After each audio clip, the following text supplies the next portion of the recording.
ഇലക്ഷനിൽ നീയാണല്ലേ എനിക്ക് ഒപ്പോസ്? അതെടാ, നിന്റെ തെമ്മാടി വാഴ്ച ഇവിടെ അവസാനിപ്പിക്കും. അവസാനിപ്പിക്കും ഇന്നും. അതിനു മുൻപേ നിന്നെ എനിക്കൊന്ന്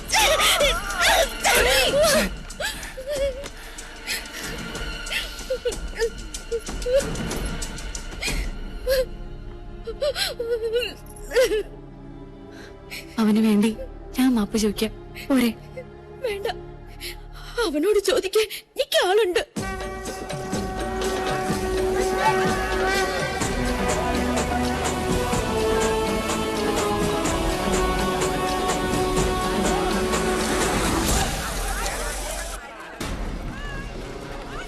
ഏത് അമ്പലക്കാളയാണ് അവിടെ മേഞ്ഞ് പുളയ്ക്കുന്നത്? സൂര്യോ കീരിയോ?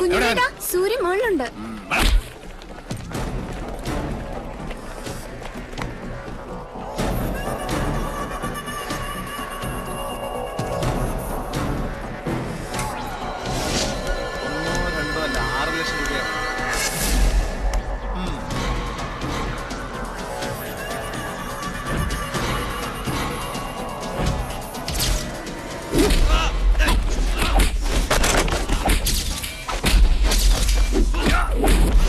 കളി നിന്റെ കമ്പനിക്കാരോട് മതി. ഇത് റേഞ്ച് വേറെ മോനെ. എന്താ തുടങ്ങി കുഞ്ഞിലോട്ട്?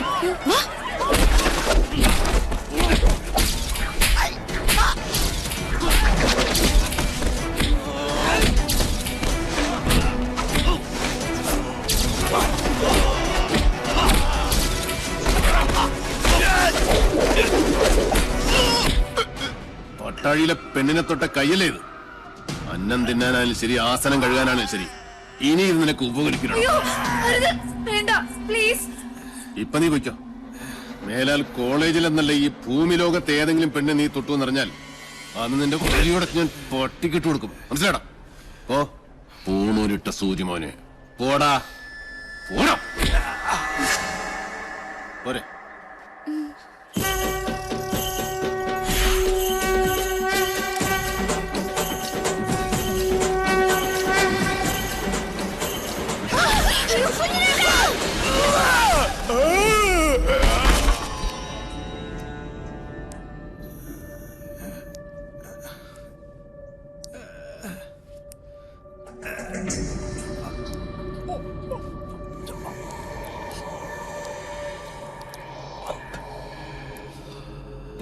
ശുഭമസ്തു. തൃക്കാരമണ്ണ ദുർഗയുടെ മുന്നിൽ ഏട്ടൻ നിനക്ക് വേണ്ടി നടത്തിയ രക്തഗുരുസിയുടെ പ്രസാദ. ആരാ കർമ്മം ചെയ്യുന്നറിയോ? സാക്ഷാൽ പട്ടാഴി മാധവൻ നമ്പൂതിരി. അവന്റെ അനിയന്റെ ജീവന ഞാൻ ദേവിയോട് ചോദിച്ചതെന്ന് പാവം പുറപ്പെടാ ശാന്തി ഇതുവരെ അറിഞ്ഞിട്ടില്ല. പ്രസാദം തരുമ്പോൾ 2 കൈയും വെച്ച് അനുഗ്രഹിച്ചു. ഇച്ഛ പോലെ എല്ലാം നടക്കട്ടെ എന്ന്. മാധവന്റെ നാക്ക് പൊന്നാവട്ടെ.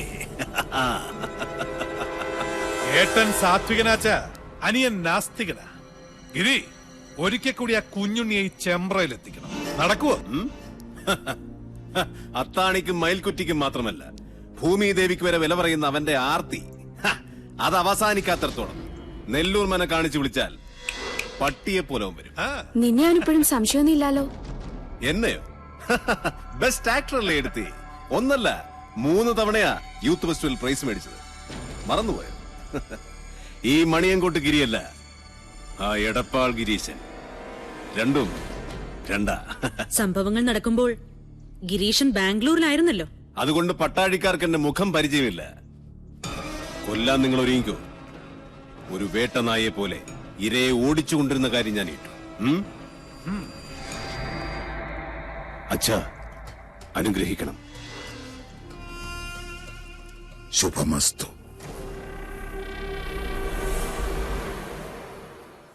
അതെ, കുത്തിയിരിപ്പ് സത്യാഗ്രഹം നടത്താനല്ല ഞാനിവിടെ വന്നത്. എന്റെ സമയത്തിന് എനിക്ക് വിലയുണ്ട്. എന്തിനാ ഇപ്പൊ എന്നെ കൊണ്ട് വിളിപ്പിച്ചത്? ഇത്രയിടം വന്നിട്ട് സ്വന്തം ഏട്ടനെയോ കണ്ടില്ല. ദേവിയെങ്കിലും ഒന്ന് കയറി കണ്ടൂടെ? രശീത് വെച്ച് പുണ്യം വിൽക്കുന്ന ഏർപ്പാട് എനിക്ക് ഇഷ്ടമല്ല.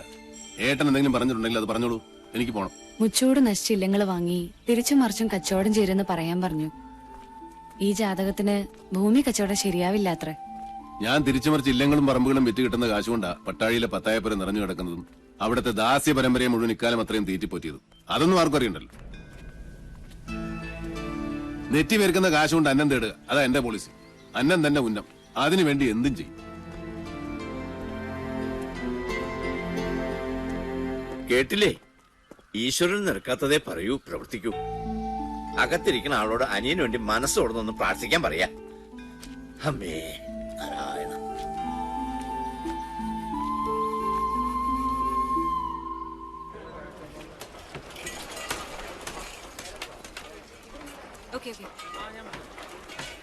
സർ, കൊച്ചിയിൽ നിന്ന് കാസിനോ ജോയ് മനയുടെ കാര്യം എന്തായെന്ന് വിളിച്ചു ചോദിച്ചു. ഏത് മന? നെല്ലൂർ മന. നമസ്കാരം സാറേ, ഇത് ഞാനാ ഉണ്ണി സാറ്. എന്നോട് ക്ഷമിക്കണം, നിങ്ങൾ പറഞ്ഞ സമയത്ത് എനിക്ക് അവിടെ എത്തിപ്പെടാൻ പറ്റിയില്ല. കഴിഞ്ഞ ആഴ്ച മുഴുവൻ അട്ടപ്പാടിയിലായിരുന്നേ. ഒരു ഇഞ്ചിത്തോട്ടത്തിന്റെ കച്ചവടം ഉണ്ടായിരുന്നു. എന്റെ ആക്രാന്തം കൊണ്ടാവും കാര്യം അങ്ങോട്ട് നടന്നില്ല. അഖിലാണ്ട കോടി ബ്രഹ്മാണ്ട നായകനാണ് സത്യം. ഇങ്ങളാ മന വാങ്ങിച്ചില്ലെങ്കിൽ എന്റെ കുടുംബം കഷ്ടത്തിലാവൂട്ടോ. നീ ആരാ? ആര്? തൃപ്രയാർപ്പനോ? അയ്യോ, എടപ്പാൾ ഗിരീശൻ, മൂന്നാമൻ ദല്ലാൾ. നീയൊക്കെ ആരാന്ന് നിന്റെയൊക്കെ വിചാരം? അയ്യോ, ഞാനൊരു പാവം. നെല്ലൂർ മനയിലെ ഏത് കാരണവരോടാണ് നിങ്ങൾ അത് വിൽക്കാൻ സമ്മതം വായിച്ചത്? വെറുതെ എന്റെ റേഞ്ചിലൊക്കെ വരല്ലേ ഗിരീശ. ഞാൻ പരിധി വിട്ടാ നിന്റെയൊക്കെ സിഗ്നല് പോകും കേട്ടോ. മൂന്നാം മാ എവിടെ? നെല്ലൂർ മനയുടെ പ്രമാണം. സാർ എന്താ? അവിടെ പാമ്പ്. പാമ്പോ? എവിടെ? അയ്യോ, അപ്പുറത്ത് മുറ്റത്ത് സാർ. നിന്റെ ആദിശേഷാ. നായിന്റെ മോനെ, നിന്റെ തല എപ്പോഴേ പാമ്പിന്റെ വായി കേറി കഴിഞ്ഞിരിക്കുന്നു. കരിനീലിച്ച് കിടക്കാൻ സമയമായടാ നിനക്ക്.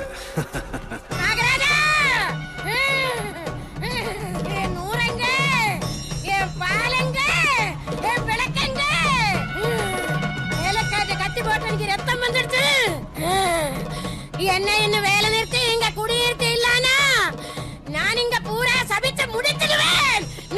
நாகராஜா, ഒന്ന് മാറി. നാഗരാജാ, മാറി മാറി.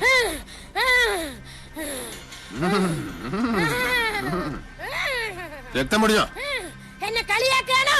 അനുഭവിക്കുന്നേ. പണ്ട് മുതലുള്ള നാട്ടുനടപ്പ് അതല്ലേ. ചെറുമി പുല്ലരിയാൻ കാട്ടിൽ കയറുന്നു, അരിവാള് കൊണ്ട് കല്ല് പൊട്ടുന്നു, കല്ലിൽ ചോര വരുന്നു, പിന്നെ ചൈതന്യം പ്രശ്നം. ജമീലേ, നിർത്തിക്കോ നിന്റെ തുണല്. നിർത്തി കള്ളി. ജമീലയോ? പിന്നല്ലാതെ. കഴിഞ്ഞ ആഴ്ച വരെ അവള് ജമീലയായിരുന്നു. പിന്നെ മുരുകനെ കെട്ടി ശിവഗംഗയായി. അടുത്ത ആഴ്ച അവൾ ആന്റണിയെ കെട്ടി കുഞ്ഞുമേരിയാവും. ഓടെ അവിടെ ഒരു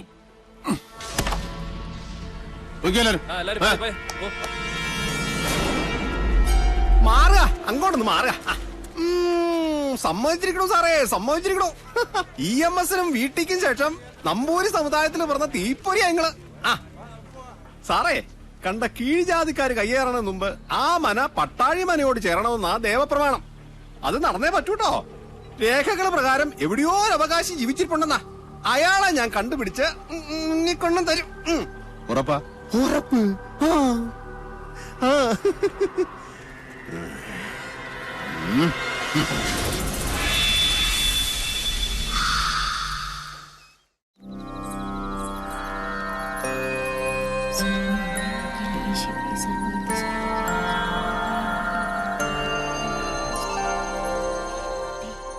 അമ്മ കഥ പറയുന്നുണ്ടോ ഇല്ലേ? കഥയല്ല ഉണ്ണിയെ, മുത്തച്ഛന്മാരുടെ കാലത്ത് നടന്ന സത്യങ്ങളാ. രാമവർമ്മ തമ്പുരാനാണെന്ന് നാട് ഭരിച്ചിരുന്നതേ. വേഗം പറയൂ ആദ്യമേ. ആ ഓട്ടുമന്തിൽ ഇത്തിരി വെള്ളം എടുത്തുണ്ടോ? തൊണ്ട താഴ്ചിട്ട് വയ്യ.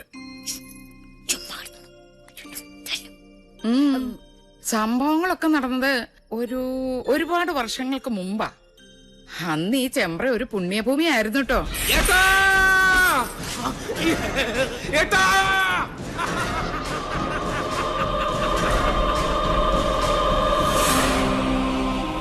വേദവും മന്ത്രവും ഉരുക്കഴിക്കുന്ന പവിത്രഭൂമിയെ രണ്ടായി ഭാഗിച്ചൊഴുകുന്ന ചെമ്പ്രപ്പുഴ. പുഴയ്ക്കക്കരയും ഇക്കരയും രണ്ടില്ലങ്ങൾ. ഒന്ന് മണിയങ്കോട്ടില്ലവും മറ്റൊന്ന് നെല്ലൂർ മനയും. ശരിക്കു പറഞ്ഞാൽ അനേകം ശിഷ്യ പരമ്പരകളുള്ള രണ്ട് ഗുരുകുലങ്ങൾ. മണിയങ്കോട്ട് വലിയ നമ്പൂതിരിക്ക് മക്കൾ 6 5 ആണും 1 പെണ്ണും. പെൺകുട്ടിയുടെ പേര് സാവിത്രി. ഓ, കണ്ടാലോ അപ്സര കന്യക. അച്ഛനെ പോലെ തന്നെ ജ്ഞാനിയായിരുന്നു സാവിത്രി. അഞ്ജനം കൊണ്ട് കണ്ണെഴുതി, കുങ്കുമം കൊണ്ട് പൊട്ടുകുത്തി, കസ്തൂരി കളഭങ്ങൾ ചാർത്തി പല്ലക്കിൽ എഴുന്നള്ളുന്ന മണിയങ്കോട്ട് സാവിത്രി വിദ്യാദേവിയുടെ മനുഷ്യാവതാരമെന്ന് ചെമ്പ്രക്കാരെല്ലാം ഒരുപോലെ വിശ്വസിച്ചു. ഒരു നവരാത്രി കാലം മഹാരാജാവ് ചെമ്പ്രയിലേക്ക് എഴുന്നള്ളി. ഗുരുകുല അന്തേവാസികൾക്കുള്ള വേദപരീക്ഷയുടെ കാലായിരുന്നു അത്. എന്നിട്ടോ?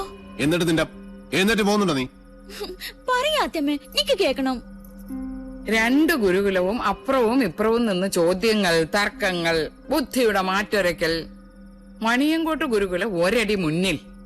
ആരാ അവിടുത്തെ നായിക? സാവിത്രി. തവമാതാ പതിവ്രത. നിന്റെ അമ്മ പതിവ്രതയാണോ? അല്ല. സാവിത്രി, മാതാവിനെയാണ് നീ അപമാനിച്ചത്. ഞാൻ പറഞ്ഞതാണ് സത്യം. ഏതൊരു ബ്രാഹ്മണ സ്ത്രീയും വേലി കഴിഞ്ഞാൽ 4-ാം ദിവസമാണ് തന്റെ പുരുഷനെ പ്രാപിക്കുന്നത്, അല്ലേ? അതെ, അതിനെന്താ? ആദ്യ ദിവസം അവളെ ചന്ദ്രന് സമർപ്പിക്കുന്നതായി സങ്കല്പിക്കുന്നു. 2-ാം ദിവസം ഗന്ധർവന്, 3-ാം ദിവസം പ്രജാപതിയായ അഗ്നിക്ക്. അത് കഴിഞ്ഞ് 4-ാം ദിവസം മാത്രമേ താലി കെട്ടിയ മനുഷ്യന് അവളെ സ്പർശിക്കാൻ പോലും നിങ്ങൾ അനുവദിക്കൂ. അന്നല്ലേ സേകമുഹൂർത്തം. അതുകൊണ്ട് ഞാൻ പറയുന്നു, ഒരു ബ്രാഹ്മണ ഭാര്യയും പതിവ്രതയല്ല. ജ്ഞാനിയാണ് നീ.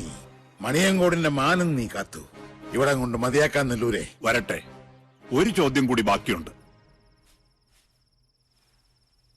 സാവിത്രിയെ പരാജയപ്പെടുത്തിയാൽ മണിയങ്കോട്ട് ഗുരുകുലം വീഴുന്ന് നെല്ലൂർ കാർന്നോര് നിരീക്ഷിച്ചു. പേരക്കുട്ടിയുടെ പ്രായമുള്ള ആ ജ്ഞാനദേവതയോട് കാർന്നോര് ചോദിക്കാൻ പാടില്ലാത്ത ഒരു ചോദ്യം അങ്ങോട്ട് ചോദിച്ചേ.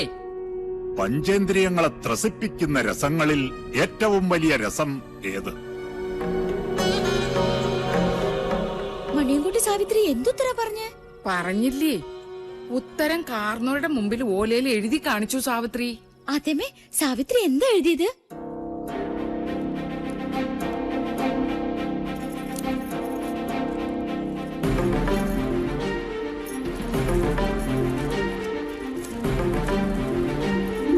കാമരസം. സ്വന്തം തലയിലെഴുത്ത സാവിത്രി തിരുത്തി എഴുതിയത്. പുരുഷനെ അറിയാത്ത കന്യക കാമരസം എന്നെഴുതിയാലുള്ള സ്ഥിതി എന്താ? കന്യകയായി നിനക്കെങ്ങനെ അതറിയാൻ കഴിഞ്ഞു എന്നായി നെല്ലൂർ കാരണവർ. എല്ലാറ്റിനും സാക്ഷിയായ നാടുവാഴി സാവിത്രിക്ക് ജാതിഭ്രഷ്ട് കൽപ്പിച്ചു. ഒടുക്കം സ്വന്തം അച്ഛന് മകളെ പടിയടച്ച് പിണ്ടം വയ്ക്കേണ്ടി വന്നു. വ്യസനം സഹിക്കവയ്യാതെ സാവിത്രിയുടെ അമ്മ പുഴയിൽ ചാടി മരിച്ചു. നാട് മുഴുവൻ ഒരഭയത്തിനായി അലഞ്ഞു നടന്നു സാവിത്രി.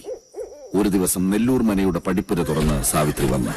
തനിക്ക് ഈ ഗതി വരുത്തിയ നെല്ലൂർ കാരണവരെ മനം നൊന്ത് ശപിച്ച് സാവിത്രി മനയിലെ തുളസിത്തറയിൽ തലതല്ലി മരിച്ചു. നെല്ലൂരുകാര് കാരണം തന്റെ മോൾക്ക് വന്ന ദുർഗതിയോർത്ത് മണിയങ്കോട്ട് കാരണവർ തന്റെ സാത്വിക ഭാവം അങ്ങോട്ട് ഉപേക്ഷിച്ചു. തന്നെ കൈവിട്ട ദേവതകളെ അയാൾ വേണ്ടെന്ന് വെച്ചു. വടക്കിനിയിൽ ചാത്തന്മാരെ കുടിയിരുത്തി. അപ്പോഴേക്കും സാവിത്രി രക്ഷസായി മാറി നാട്ടിൽ ഉപദ്രവം കാട്ടിത്തുടങ്ങി. അഗ്നിക്ക് നെയ്യെന്നോണം സ്വന്തം പട്ടടയിൽ നിന്നും അച്ഛന്റെ പക നടപ്പാക്കാൻ മകൾ യക്ഷിയായി അങ്ങട് അവതരിച്ചു ചെമ്പ്രയിൽ.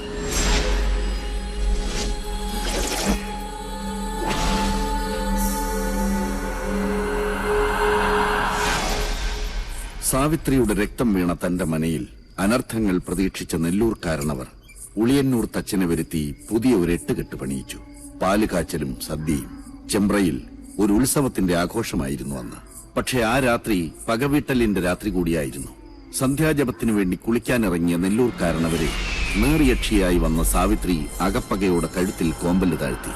പിറ്റേന്ന് ചെമ്പ്രപ്പുഴയിലാണ് കാരണവരുടെ ശവം പൊന്തിയത്. നെല്ലൂർ മനയിൽ അവശേഷിച്ചിരുന്നവരെല്ലാം ജീവനും കൊണ്ട് ചെമ്പ്ര വിട്ട് ഓടിപ്പോയി.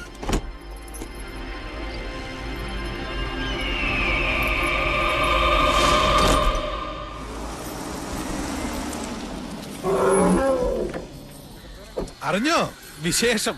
അവൻ തിരിച്ചു വരുന്നു. ആരാ കുട്ടിയെ? കുഞ്ഞുണ്ണി. ഒടുക്ക നെല്ലൂർമനെ വാങ്ങാൻ തന്നെ അവൻ തീരുമാനിച്ചു. എന്തു വിലക്ക്? ചുളുവിലക്ക്. എന്താ നിനക്ക് വേണോ? അവനെ ഇപ്രാവശ്യം സാവിത്രി തന്നെ കൊന്നോളും. നമ്മളതിന് ബന്ധപ്പെടണ്ട. വേണ്ട. പക്ഷേ അവനെ സാവിത്രിയുടെ വിട്ടുകൊടുക്കില്ല ഞാൻ. അവനെ എനിക്ക് തന്നെ വേണം.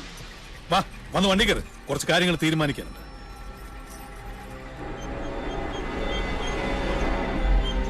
പൂർവം ഭവേൽ തിക്തമയം പുനസ്തു ജ്യേഷ്ഠോക്തി ന്യൂനം പ്രിയം ച. ഞാൻ പറഞ്ഞതൊന്നും ഉണ്ണിക്ക് മനസ്സിലായില്ലെന്നുണ്ടോ? എല്ലാം മനസ്സിലായി. മച്ചിയുടെ മകൻ മരുഭൂമിയിലെ മൃഗതൃഷ്ണയിലെ ജലത്തിൽ നിന്നും പൂക്കൾ പറിച്ചു ചൂടി മുയലിന്റെ കൊമ്പിൽ പണിത വില്ലുമെടുത്ത് കടലിൽ നായാട്ടിനിറങ്ങി. എന്താ വാക്യത്തിൽ വ്യാകരണ പശ കൊണ്ടോ? ഇല്ലല്ലോ. ഇല്ല. പക്ഷേ നോൺസെൻസ് ആണ്, മീനിംഗ്ലെസ്.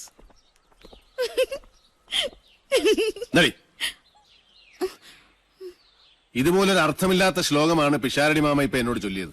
നെല്ലൂർ മന അരക്കില്ല വണത്തെ. സംശയം വേണ്ട, അത് സത്യാണ്. യക്ഷിക്കഥകൾ പറഞ്ഞ് നാട്ടുകാരെ നശിപ്പിച്ച ഒരുപാട് മനകൾ കുഞ്ഞുണ്ണി ചുളുവിൽ വാങ്ങിച്ചിട്ടുണ്ട്. അറിയാം. അവിടെയൊക്കെ സായിപ്പന്മാര് ഡോളറുകൾ തന്ന് നല്ല ലാവിഷായിട്ട് താമസിക്കുന്നുണ്ട്. അതുപോലല്ലേ ഇത്. ഉണ്ണി അവിടേക്ക് പോകരുത്, പ്രത്യേകിച്ച് പട്ടാഴിന്നൊരാൾ. എന്താ പട്ടാഴിന്നൊരാൾ പോയാല് നെല്ലൂർ മന പിടിച്ച് വീഴുമോ? ഇതിനു മുമ്പ് ആരെങ്കിലും പട്ടാഴിന്ന് നെല്ലൂർ മനയ്ക്ക് പോയിട്ടുണ്ടോ? എന്നോടൊന്നും ചോദിക്കരുത്. ചോദിക്കും. വാസ്തുവാചാര്യൻ പട്ടാഴി ശങ്കരൻ നമ്പൂതിരിപ്പാട് എങ്ങനെയാ മരിച്ചത്? ഇനിയിപ്പോ ഉണ്ണി അതൊന്നും അറിയണ്ട. അറിയണം എനിക്ക്. രാവും പകലും എന്റെ അച്ഛന്റെ കൂടെ നിഴൽ പോലെ നടന്നത് നിങ്ങളാ. പറയിപ്പിക്കുന്ന നിങ്ങളെ കൊണ്ട് ഞാൻ. പിഷാരടി, നടന്നതെല്ലാം അവൻ അറിയട്ടെ. വാങ്ങാൻ പോണ മനയുടെ മേന്മയും ചെമ്പ്രയിൽ നടന്ന മനുഷ്യക്കുരുതികളും. ചെമ്പ്രയിൽ പണ്ട് സംഭവിച്ചതെല്ലാം ഒരു കഥ പോലെ ഓർത്തു നടന്നു ചെമ്പ്രക്കാർ. കാലവും തലമുറകളും മാറി വന്നു. വർഷങ്ങൾക്ക് മുമ്പ് ഒരു ദിവസം പട്ടാഴി ഇല്ലത്തിന്റെ പടിപ്പുരയിൽ വന്ന് ഒരാൾ രക്ഷിക്കണേ എന്ന് കരഞ്ഞപേക്ഷിച്ചു. തലയ്ക്ക് മീതെ നിൽക്കണ ശാപത്തിന്ന് ഒളിച്ചോടിയ നെല്ലൂർ മനയുടെ ജീവിച്ചിരുന്ന ഏക അവകാശിയായ നെല്ലൂർ ഹരിനാരായണനായിരുന്നു ആ നിർഭാഗ്യവാൻ. വാസ്തുവാചാര്യനായ പട്ടാഴി ശങ്കരൻ നമ്പൂതിരിപ്പാടിന്റെ പാദങ്ങളിൽ വീണ് തലതല്ലിക്കരഞ്ഞു. തിരുമേനി വന്ന് നെല്ലൂർ മന ശുദ്ധിയാക്കി തരണമെന്ന് അപേക്ഷിച്ചു. പട്ടാഴി ശങ്കരൻ നമ്പൂതിരിപ്പാടിനെ കൊണ്ട് മാത്രമേ സാവിത്രിയെ തളയ്ക്കാൻ പറ്റൂന്ന് നെല്ലൂർ ഹരിനാരായണൻ അറിയാമായിരുന്നു. സഹായം ചോദിച്ച് കാലിൽ വീണവരെ ആട്ടി ഓടിച്ചിട്ടില്ല പട്ടാഴിയിലാരും. പട്ടാഴി തിരുമേനി നെല്ലൂർ മനയിലേക്ക് വരാമെന്ന് വാക്കുകൊടുത്തു. അന്ന് പട്ടാഴിയിലുള്ളവരെല്ലാം തടഞ്ഞിട്ട് നിൽക്കാൻ കൂട്ടാക്കിയില്ല ശങ്കരൻ നമ്പൂതിരിപ്പാട്. പുറപ്പെട്ടു. അനിയനെയും സഹായി പിഷാരടിയെയും കൂട്ടി ആ ശാപഭൂമിയിലേക്ക്, നെല്ലൂർ മനയിലേക്ക്.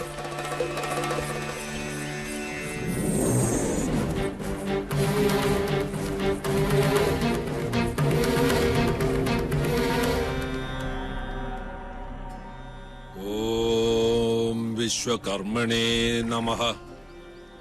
ഒരു ദിവസം, ഒരൊറ്റ ദിവസം തിരുമേനി ഇവിടെ താമസിച്ച് നെല്ലൂർ മന മനുഷ്യവാസ യോഗ്യമാണെന്ന് നാട്ടുകാർക്ക് കാണിച്ചു കൊടുത്താൽ എന്റെ എല്ലാ ദുരിതങ്ങളിൽ നിന്നും ഞാൻ രക്ഷപ്പെടും.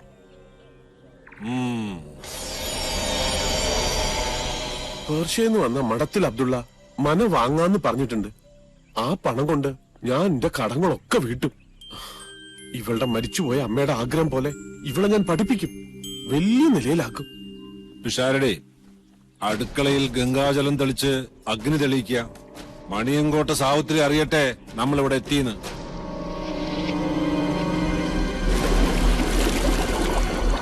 ജലയക്ഷിയുടെ ആവാസഭൂമി, പാതാളത്തിൽ നിന്നും പൊട്ടിപ്പുറപ്പെട്ട മഹാസിര.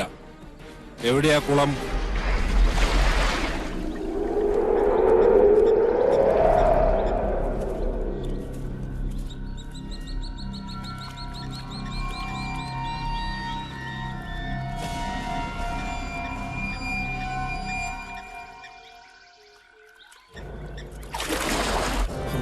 ഭഗവതി കാത്തുകൊള്ളണേ.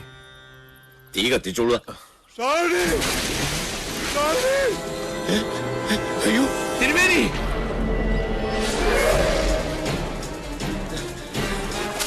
തിരുമേനി! തിരുമേനി! തിരുമേനി! അയ്യോ തിരുമേനി! തിരുമേനി! അയ്യോ ചതിച്ചോ! തിരുമേനി! തിരുമേനി!